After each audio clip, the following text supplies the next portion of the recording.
Welcome to a new edition of the Neon Jazz interview series with New York City jazz singer and songwriter Naama Gheber on the 2022 single Old Mother Hubbard and her upcoming album that will be out later this year. We caught up with her in April of 2020 initially to talk about her previously released album called Dearly Beloved, and that met a COVID world and the shock of no live shows. Now the world is in a different place and live shows are back on track. She is ecstatic, and we had a great talk about her new material, surviving COVID, the hopeful future, and so much more. Enjoy. Hey, thank you for reaching out. Thanks for the music. It's great to hear from you again. Yes, you too. Thanks for listening to it and having me. Oh, yeah, absolutely. You know, the one thing that's interesting about this whole, 2-year pandemic is I clearly remember we spoke in the very beginning of this when we just had no idea what was going on. We were so clueless. I think I was recovering from COVID, actually, when I spoke to you. Oh, wow. Okay. Yeah. It's weird because I did a whole lot of interviews, really more than I ever did at that time. And there was a saxophone player that told me he had it, and it was the first person that told me he had it, because the way this virus is undulated, it's in the beginning, it was not a lot of people had it. You kind of heard about it, and then it started to kind of steamroll. And, I got it that November of 2020. Oh, after that, yeah. Crazy. I mean, now everybody seems to have been sick already, but we had it at March. New York was really hit at the beginning. Yeah, well, and I guess that's the whole idea. I remember, hearing about the whole, herd immunity thing and all of that. I think there's a part of that is probably going to ring true, because Fauci even said at one point, most everybody out there is going to get this. That's just the way it is. So hopefully we beat it. But my question to you is, I know we talked about this in the beginning, but how did things kind of materialize for you? How did you keep things moving in the right direction creatively and just overall to keep moving? Oh my God. Well, probably everybody feels that way. I feel like there were artists that really did an amazing job throughout the pandemic. And I don't know, just people like Emmett Cohen, for example, who now have this amazing thing going still just because of the live stream situation at the time. And people like Nicole Doretis, there were people that did an amazing job. I didn't feel like I was doing that exactly, because I was also working I still am, for Smalls by Foundation and Smalls and Measure Jazz Clubs. So I kind of threw myself into helping Spec Woman, who's the owner, kind of keep those places going. We did a lot of stuff with the foundation at the time. And I was just trying to sing as much as possible. The first few months it was definitely at home. I think I did a little bit of live streaming. And then I did my best to get little gigs. When New York kind of reopened, there was outdoor dining during the summer. So I live streamed all my performances then too, just to try to, kind of get a little bit of the music out there. Worked a lot on my own stuff, on my practicing. I learned how to play the shaker. So now one of the songs on my upcoming that I'm going to be releasing has even that kind of percussion in it. I was just trying to better my craft while working and doing my best to kind of stay in the loop. I don't know. It's hard to say it. It kind of sucks, honestly, to look back and realize it's been, for the most part of at least a year was really hard to feel like anything was advancing musically. So. I understand. Yeah. And it's weird because it's almost as though this 2 years has been a blur. I mean, it's not like it's gone by fast, but the mental photograph of everything has just been kind of blurry and, almost and the weird thing is that everybody, it almost seems like, not even physically, but emotionally and mentally, we've aged like a president. 1 year has been 4, or like a dog, whatever, it's like, so true. We've just stretched time. So I guess my next question to you is, over this time of self-reflection and quarantine, what did you learn about yourself over this time that maybe you didn't realize before that will make you stronger now that live shows are opening up, you have singles and a new album coming out? Right. A lot of things. I think like a lot of people, I realize how I want to be living my life. New York is crazy. The amount of stuff that goes on here, and that at least I used to deal with on a daily basis was nuts. I'm still obviously doing a lot of stuff, but I think just the physical aspect of running from place to place and, you know, not having a second to really think about what it is that you're doing and why, and if you want to be doing it, that was something that the pandemic allowed me to do. So I realized what pace I needed things to move in. You know, I was just teaching a lot, for example, which I'm now still teaching, but only, you know, a different kind of students. It took a second, but it definitely allowed me this time to realize what it is that I wanted to create. And then it did lead eventually to this really cool, I think, cool project that I'm releasing in the upcoming months. First single comes out in April.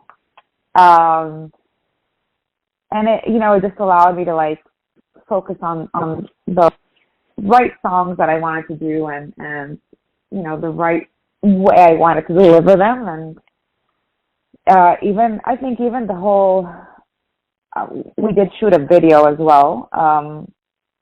So, because literally the whole video aspect of releasing music, I think that became over the past 2 years because of how much we're all even more in our screens now than we were before. That became something really important. I think it's hard to release music now and really, you know, if you want to really reach the right amount of people, you do need to have like a video element to it. So that was something that I realized throughout this time that was important and added it to this release as well. But yeah, I think just to sum it up, the importance of specific things became central to me, I guess, more than it was before, thanks to the shift in how I was thinking. Well, so speaking of the new album, the new single, Old Mother Hubbard, coming out on April 22nd, which is kind of the precursor. So it obviously has to feel good to be able to have material out and the chance to perform it live. So good. Exactly. That's what I didn't get with the last album because I worked so hard on the whole recording and release and everything, and then all my shows were canceled. Yeah. So it was, I mean, on one hand, I don't know, it got a lot of attention because people, I guess, had time to check things out. Yeah, that was a bummer. So now it's fun because I feel like I have a lot of shows happening, and I actually had to be like, oh, I am going to wait to sing these songs for my release, you know, around the release time so that I can, it's just to have that option is really fun. So yeah, now it's going to be April in a second, and my shows are going to be more focused on the songs that I'm going to be releasing in the next, I think, upcoming months. And like you said, Old Mother Hubbard first. I love it. It's just a great tune and very fun. Well, Old Mother Hubbard it's a nursery rhyme. I heard Ella Fitzgerald sing it a couple of years ago. Immediately fell in love. I absolutely love singing deep, emotional, sad songs. I live for them, basically. I love feeling stuff on stage when an audience feels it too, and I love that. That being said, though, the relief of just having something that's plain fun, that doesn't have too much depth in it, is amazing too, especially, you know, when it comes at times that are difficult. I recorded, like I said, a few songs, but the decision to go with Old Mother Hubbard, especially in this, you know, time, it felt like we were out of the pandemic, maybe a little bit, but then, you know, everything else that's going on in the world just made me think that it probably would be the best to just do a very uplifting, fun, joyful song that kind of brings us back to being a child where you're not necessarily aware of all the terrible things that are going on, and just thought everybody could use a moment to be a kid for the 2 minutes the song goes on for, at least. So that's why I chose to release that one right now.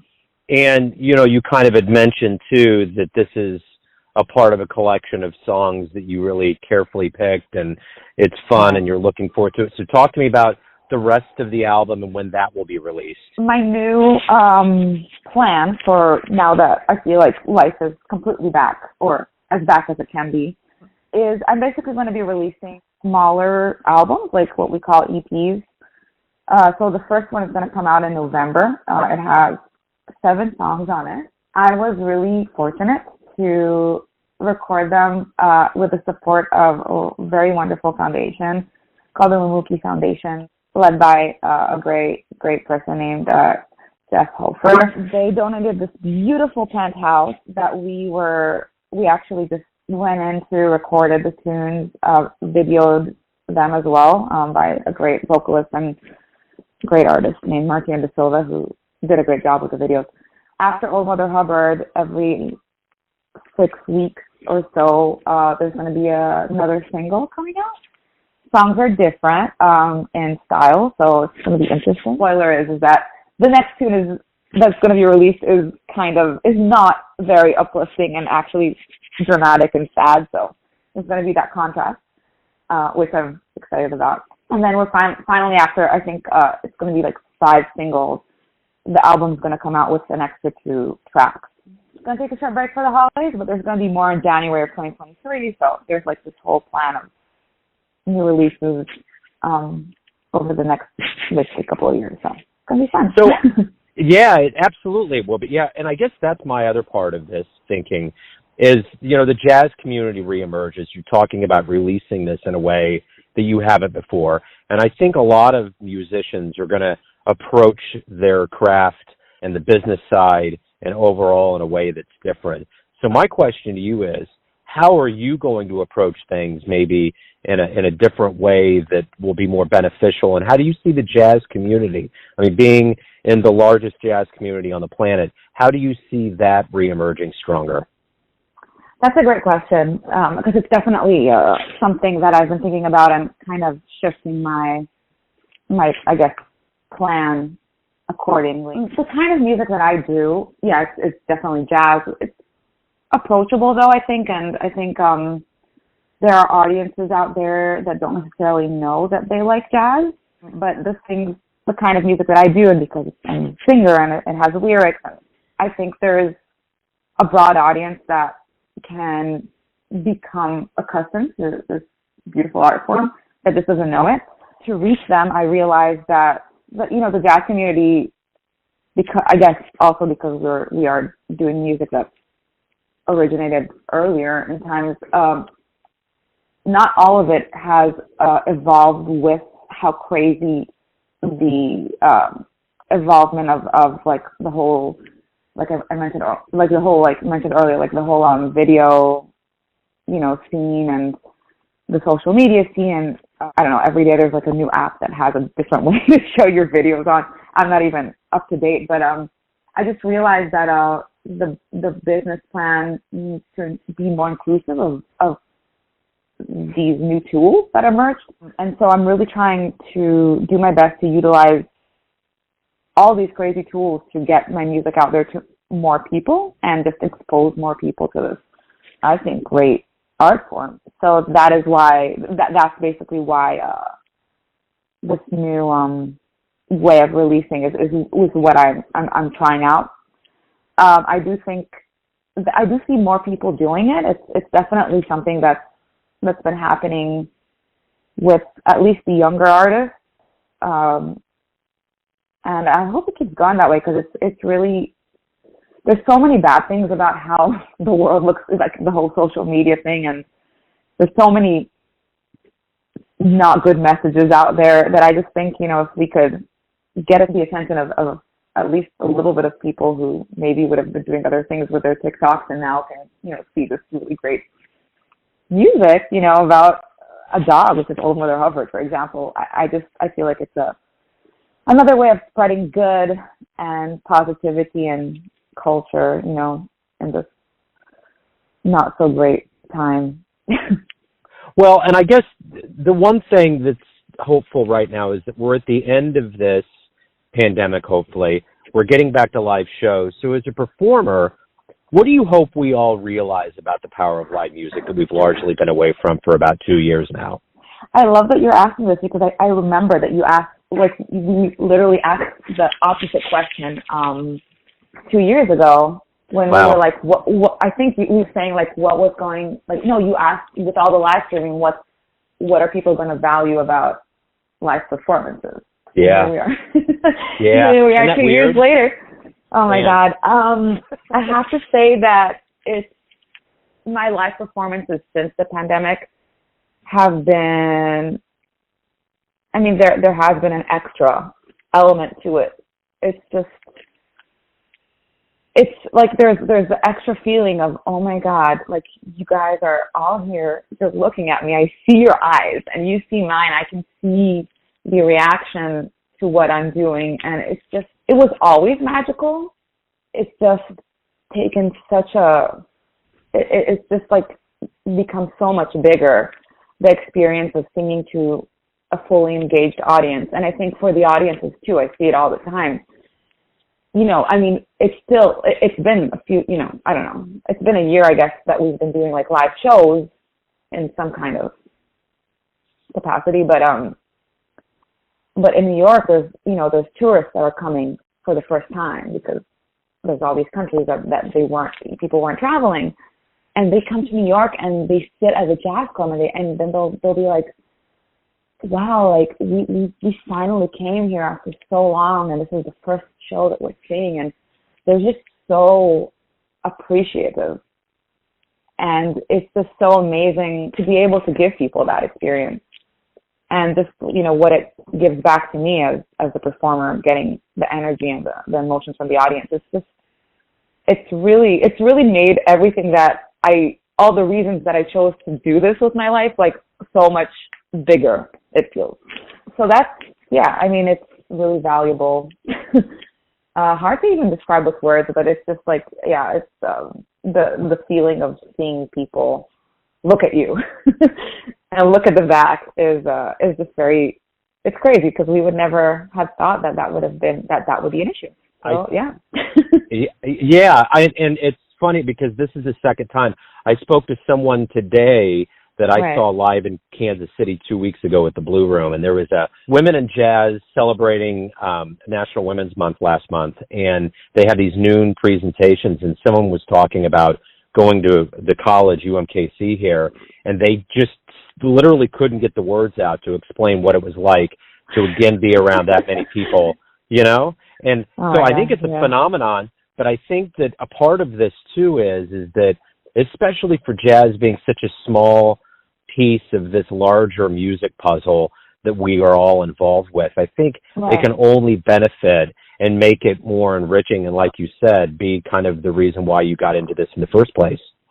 That's so true. It's that, and it's also just, there's, I think, going through a crazy trauma that's super collective, and this is like the most collective, like the most, you know, everybody went through it. It's just like there's a different feeling when you come back together and you know, doing something that no one has been able to do for so long, and just all understanding that we all were so affected by this same thing. It just, I think, you know, music connects people, but like, this is just another, like you said, another level of connection that we now experience that we didn't have before. Absolutely.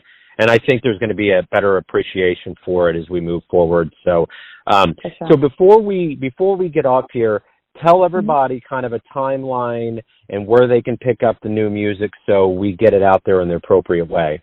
So April 22nd is the first release of the first single, which is going to be Oh Mother Hubbard. It's going to be released on all the streaming platforms, as well as all the social media platforms, which is going to be like on my Instagram, Facebook, on the YouTube channel.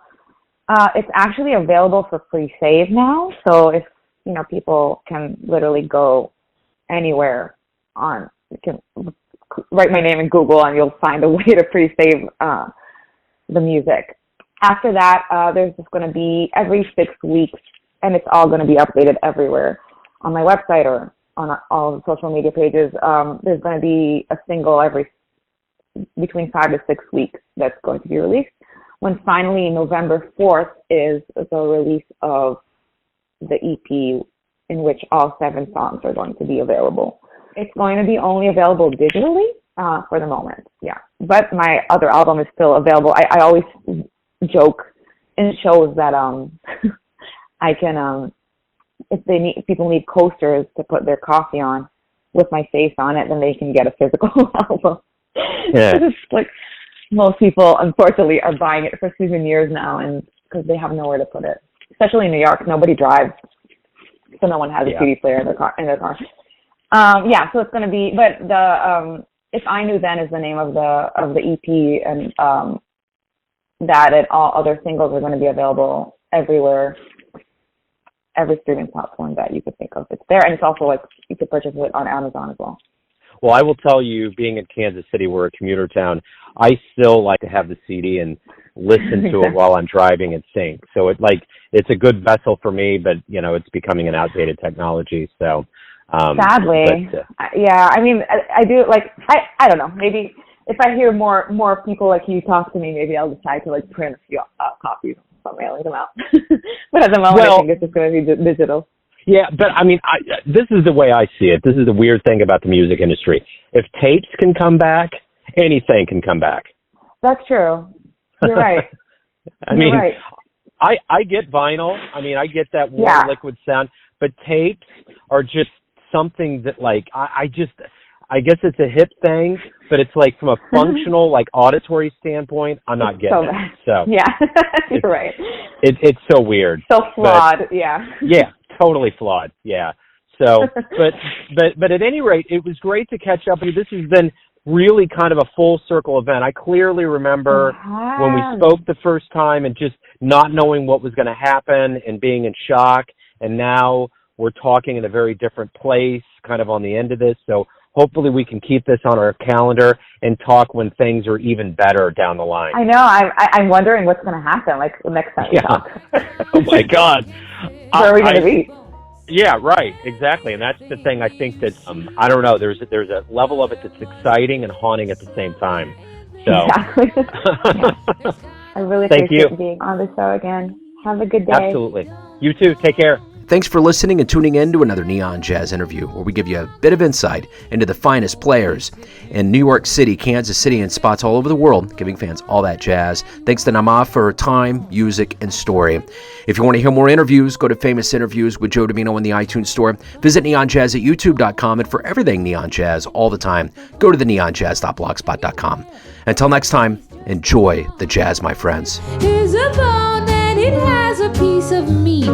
Hubbard, bring me some meat. Neon Jazz.